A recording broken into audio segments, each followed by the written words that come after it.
Welcome to Babble Times first podcast. നമ്മളെല്ലാവരും ഒരുപാട് ആശങ്കയോടുകൂടി കടന്നു പോകുന്നൊരു സമയമാണ് സമ്മർ എന്ന് പറഞ്ഞാൽ.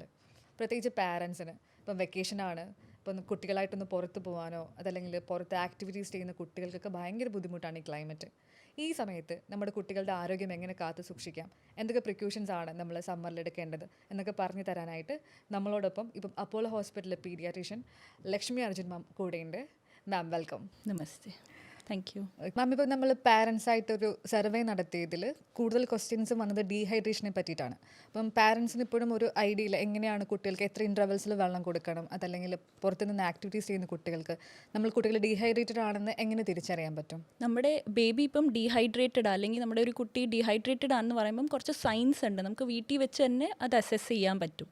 അതായത് ഇപ്പം ബേബീസിന് കണ്ണുള്ളിലേക്ക് കുഴിഞ്ഞിരിക്കുക, സങ്കൺ ഐസ്, അല്ലെങ്കിൽ അവർക്ക് ഡ്രൈ മൗത്ത്, വായിൽ നനവില്ലാണ്ടിരിക്കുക, കണ്ണുനീരിൻ്റെ അളവ് കുറയുക. പിന്നെ നമ്മൾ പറയും, എല്ലാ അമ്മമാർക്കും ഇതറിയായിരിക്കും യൂറിനേഷൻ കുറഞ്ഞു, ഫ്രീക്വൻറ്റ് യൂറിനേഷൻ ഇല്ല ബേബിക്ക്. അങ്ങനെയാണെങ്കിൽ നമുക്ക് പിന്നെ ഒരു ഡ്രൈ സ്കിൻ, ഭയങ്കര ക്ഷീണം, അങ്ങനെയൊക്കെ ഉണ്ടെങ്കിൽ നമ്മുടെ ബേബി ഡീഹൈഡ്രേറ്റഡ് ആണെന്ന് നമുക്ക് ഏകദേശം ഒരു ഐഡിയ കിട്ടും വീട്ടിൽ തന്നെ ഇരുന്ന്. അപ്പോൾ ഈ സമയത്ത് എന്തൊക്കെ ഫുഡ് ആൻഡ് ഇല്ലെങ്കിൽ ഡ്രിങ്ക്സ് ആണെങ്കിൽ നമ്മൾ കൂടുതൽ പ്രിഫർ ചെയ്യേണ്ടത് കുട്ടികൾക്ക് കൊടുക്കാനായിട്ട്? നമുക്ക് വെള്ളത്തിന് പുറമേ തന്നെ ഒരു ഗ്ലാസ് ഓഫ് ലൂക്ക്വാം വാട്ടർ അത് ഇടയ്ക്കിടയ്ക്ക് കൊടുത്തുകൊണ്ടിരിക്കുക. അത് കൂടാതെ തന്നെ ഇപ്പം ഫ്രൂട്ട് ഇൻഫ്യൂസ്ഡ് വാട്ടർ എന്ന് പറയും.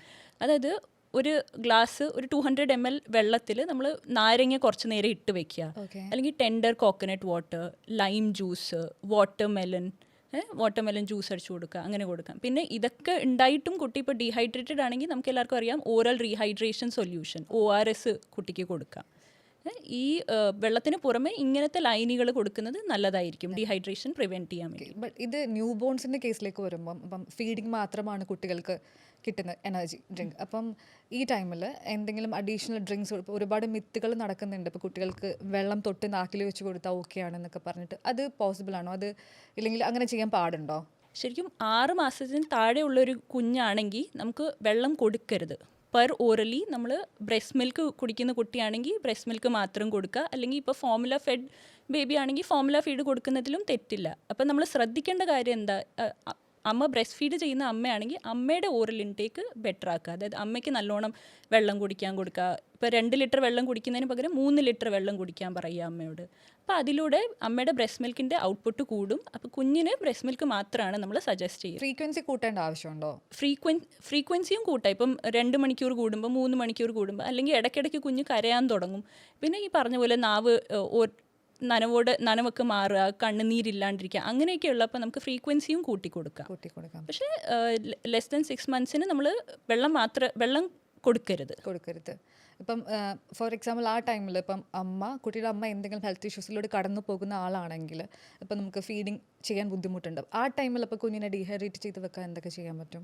കുഞ്ഞിന് ഹൈഡ്രേഷൻ കൂട്ടാൻ വേണ്ടിയിട്ട് ഇപ്പം പാസിഫയേഴ്സ് ഒക്കെ ഉണ്ട്. ഇപ്പം അമ്മയ്ക്ക് നിപ്പിൾ പ്രോബ്ലംസ് ഒക്കെ ഉണ്ടെങ്കിൽ നമുക്ക് ഒരു നിപ്പിൾ കവറൊക്കെ കൊടുത്തിട്ട് ചെയ്യാൻ പറ്റും. അങ്ങനെ ആ പ്രോബ്ലമിനെ റെക്ടിഫൈ ചെയ്യാൻ നോക്കണം. ഇപ്പം അമ്മയ്ക്ക് എന്തെങ്കിലും പനിയോ അസുഖങ്ങളോ ഡീഹൈഡ്രേഷനോ ഒക്കെ ഉള്ള അമ്മ നിങ്ങളുടെ പീഡിയാട്രീഷ്യനെയോ ഗൈനക്കോളജിസ്റ്റിനെയോ കൺസൾട്ട് ചെയ്യണം.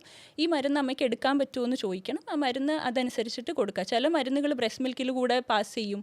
അപ്പം ആൻറ്റിബയോട്ടിക്സ് എടുക്കുന്നതിൽ വലിയ കുഴപ്പമൊന്നുമില്ല. അപ്പം അങ്ങനെയാണെങ്കിൽ അതെടുത്തിട്ട് പ്രോബ്ലം കറക്റ്റ് ചെയ്തിട്ട് we should definitely continue with the breast milk or formula feed. അപ്പോൾ അതുപോലെ തന്നെ ഷെയ്ഡ്സ് യൂസ് ചെയ്യുക, സൺഗ്ലാസ്. അപ്പോൾ മുതിർന്നവർ യൂസ് ചെയ്യുന്ന പോലെ തന്നെ കുട്ടികൾക്കും അങ്ങനെ എന്തെങ്കിലും റെഫറൻസ് ഉണ്ടോ?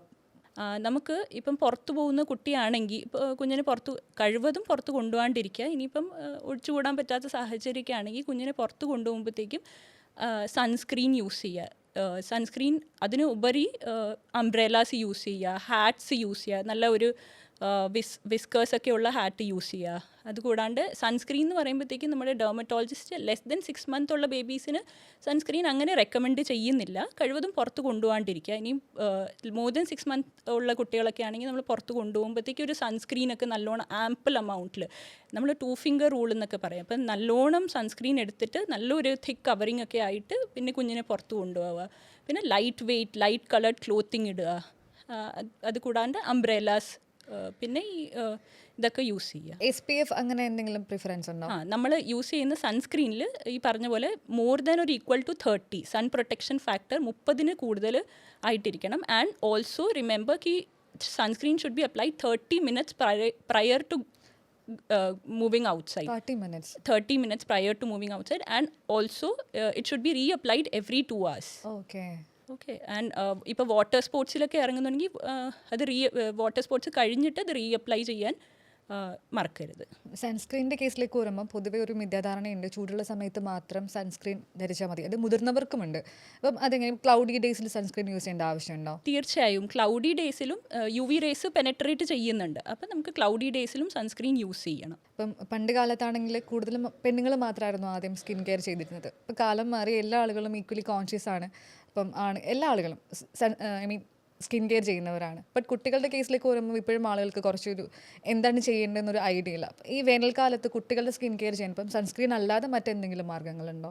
സൺസ്ക്രീൻ യൂസ് ചെയ്യുക, കഴിവതും വേനൽക്കാലത്ത് പുറത്ത് പോകാണ്ടിരിക്കുക, അഡിക്വേറ്റ് ആയിട്ട് ഹൈഡ്രേറ്റഡ് ആക്കി വെക്കുക ബേബീസിന്.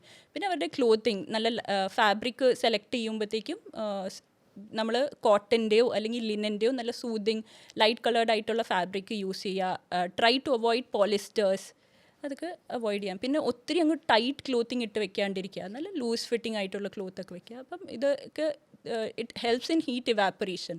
ബോഡി ഇങ്ങനെ ഹീറ്റ് ആയിക്കൊണ്ടിരിക്കുന്നത് പ്രിവെൻറ്റ് ചെയ്യും. പിന്നെ ഒരു പുറത്ത് പോയിട്ട് വന്നിട്ടൊരു ഒരു നല്ല ഷവർ എടുക്കുക, അങ്ങനെയൊക്കെ ചെയ്യുന്നതോടെ നമുക്ക് ഡീഹൈഡ്രേഷൻ ഈ സമ്മറിൽ പ്രിവെൻറ്റ് ചെയ്യാൻ പറ്റും. കുട്ടികൾക്ക് ഈസി ആയിട്ട് ഫോളോ ചെയ്യാൻ പറ്റുന്ന ഒരു ഹൈജീൻ റൊട്ടീൻ സമ്മറിൽ പ്രത്യേകിച്ച് ഒന്ന് സജസ്റ്റ് ചെയ്യാമോ മാം? സമ്മറിൽ പ്രത്യേകിച്ച് ശ്രദ്ധിക്കേണ്ട ഹൈഡ്രേഷൻ. കുഞ്ഞാണെങ്കിൽ ആ കുഞ്ഞിന് തീർച്ചയായിട്ടും ഈ പ്രോട്ടീൻസ് വഴി ഒരു അലർജൻ ആണല്ലോ ഈ പ്രോട്ടീൻ.